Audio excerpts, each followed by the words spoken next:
أعوذ بالله من الشيطان الرجيم ومنهم من عاهد الله اور ان میں لئن بعض ایسے ہیں آتانا من جنہوں نے اللہ سے عہد فضله کیا تھا کہ اگر وہ ہم کو اپنی مہربانی سے مال عطا فرمائے گا تو ہم ضرور خیرات کیا کریں گے اور نیکوکاروں میں ہو جائیں گے۔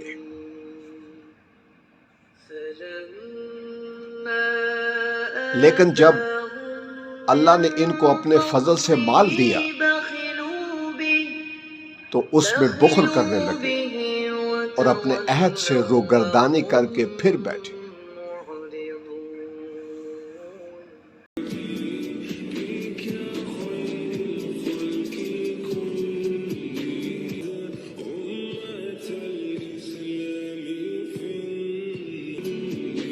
شان نزول۔ ثعلبہ بن حاطب نے آپ صلی اللہ علیہ وسلم سے درخواست کی کہ اس کے لیے مالدار ہونے کی دعا فرمائیں۔ آپ صلی اللہ علیہ وسلم نے فرمایا، اے ثعلبہ، تھوڑا مال جس کا تو شکر ادا کرے اس بہت سے بہتر ہے جس کا شکر ادا نہ کر سکے۔ دوبارہ پھر ثعلبہ نے حاضر ہو کر یہی درخواست کی اور کہا، اسی کی قسم جس نے آپ صلی اللہ علیہ وسلم کو سچا نبی بنا کر بھیجا کہ اگر وہ مجھے مال دے گا تو میں ہر حق والے کا حق ادا کروں گا۔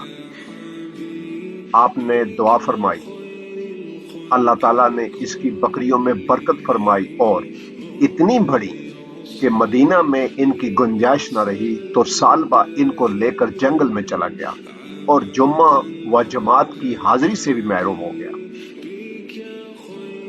حضور صلی اللہ علیہ وسلم نے اس کا حال دریافت فرمایا تو صحابہ نے عرض کیا کہ اس کا مال تو بہت کثیر ہو گیا ہے اور اب جنگل میں بھی اس کے مال کی گنجائش نہ رہی۔ حضور صلی اللہ علیہ وسلم نے فرمایا، ثعلبہ پر افسوس۔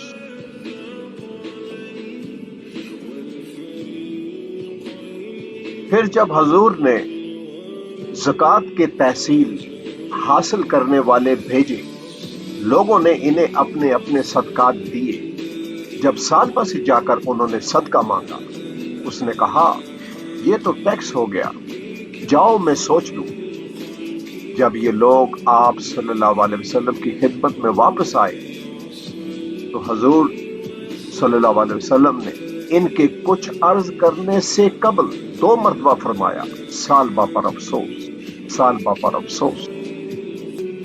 تو یہ آیت نازل ہوئی۔ بعد میں جب ثعلبہ صدقہ لے کر حاضر ہوا تو سید عالم صلی اللہ علیہ وسلم نے فرمایا کہ اللہ تعالیٰ نے مجھے اس کو قبول کرنے سے منع فرما دیا ہے، اور وہ اپنے سر پر خاک ڈال کر واپس ہوا۔ پھر اس صدقہ کو خلافت صدیقی میں حضرت ابو بکر صدیق رضی اللہ تعالیٰ عنہ کے پاس لایا، انہوں نے بھی اسے قبول نہ فرمایا۔ پھر خلافت فاروقی میں حضرت عمر فاروق رضی اللہ تعالیٰ عنہ کے پاس لایا، انہوں نے بھی اسے قبول نہ فرمایا، اور خلافت عثمانی میں یہ شخص ہلاک ہو گیا۔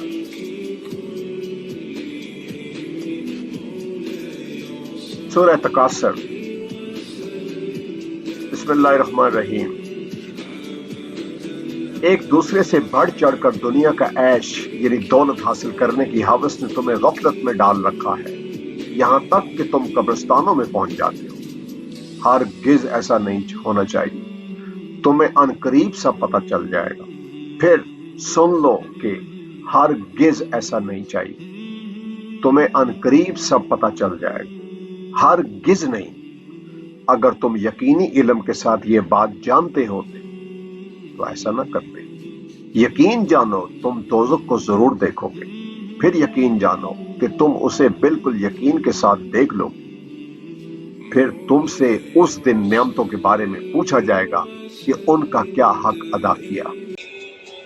ثعلبہ بن حاطب کے اس واقعے اور سورہ تکاثر کی روشنی میں اس کے مختلف پہلوؤں سے یہ سبق ملتا ہے کہ اللہ تعالیٰ اور نبی کریم صلی اللہ علیہ وسلم کے احکامات کو نظر انداز کر کے زندگی گزارنے سے نفاق پیدا ہوتا ہے اور کنجوسی اور بخل کا باعث بنتا ہے، جس کی وجہ سے ایک مسلمان ایمان سے ہاتھ دھو بیٹھتا ہے یا بہت کمزور ہو جاتا ہے۔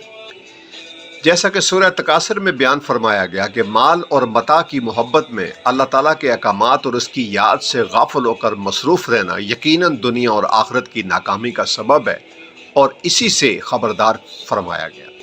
اس کا سب سے غور طلب پہلو یہ ہے کہ ثعلبہ بن حاطب کو تو نبی پاک صلی اللہ علیہ وسلم کی دعا سے مال ملا، لیکن وعدہ خلافی کی بدولت اللہ تعالیٰ کی ناراضگی کا سبب بنا۔ اس واقعے میں آج کے مسلمان کے لیے ایک دردناک اور عبرتناک پہلو یہ ہے کہ وہ نہ کہ صرف مال و محبت میں غافل ہے، بلکہ مال کمانے کے تمام ناجائز طریقوں اور ذرائع مثلاً سود، سودی نظام، رشوت، ملاوٹ، دوسروں کے حقوق سلب کرنا، دوسروں کے کاروبار میں رکاوٹیں ڈالنا، نوکریوں سے نکلوانا، خیانت کرنا، ہوس اور حسد میں مبتلا ہو کر دوسروں کا نقصان کرنا وغیرہ، ان ذرائع سے دولت حاصل کرنے کی کوشش کرتا ہے اور پھر بھی یہ سمجھتا ہے کہ وہ درست راستے پر ہے اور اس کی عبادات مقبول ہو رہی ہے۔